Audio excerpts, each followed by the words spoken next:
Hello everyone, so in this lesson we'll be looking at a reaction of acids with metal carbonates. So you can see over here that all acids will react with metal carbonates to form salt, carbon dioxide and water. So the general equation is given over here, metal carbonate plus acid give me salt, water and carbon dioxide. So let me go through two examples with you. So the first example, sodium carbonate and sulfuric acid. So we know that there must be a salt, water and carbon dioxide. So I got my water, I got my carbon dioxide. So what is the salt? So as what I've mentioned to you all before, sulfuric acid will always form a sulfate. So sodium carbonate with sulfuric acid, sodium sulfate. Magnesium carbonate with sulfuric acid, magnesium sulfate.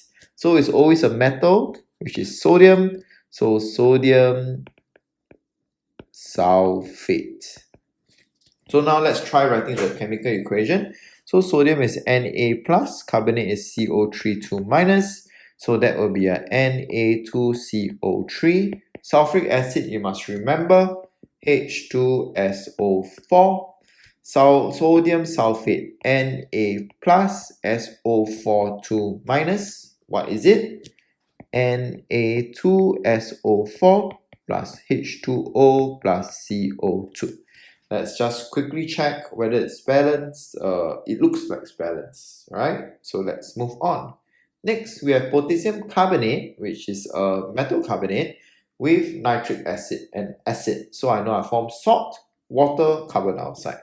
So salt, water, carbon dioxide. And I know it's nitric acid, so I must form a something nitrate. It has to be the metal, so the metal's over here, potassium carbonate, so therefore it will form potassium nitrate. So potassium is K plus because it belongs to group 1, carbonate CO3 minus because you remembered, so therefore this is K2CO3. Nitric acid is something that you must remember as well, HNO3. Potassium nitrate is KNO3 because K plus because group 1, nitrate because NO3 minus, and then H2O plus CO2. Now let's check whether in the balance. So there seems to be two potassiums on the left.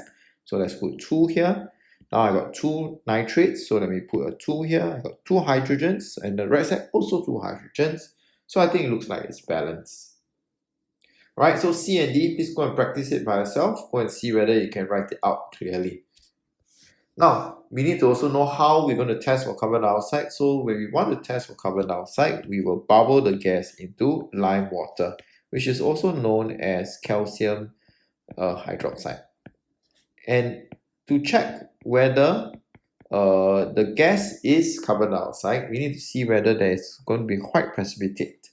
So a white precipitate is a white solid that's actually being formed, but the word precipitate is very specific and that's the better word to use. So the white precipitate will be formed in the lime water.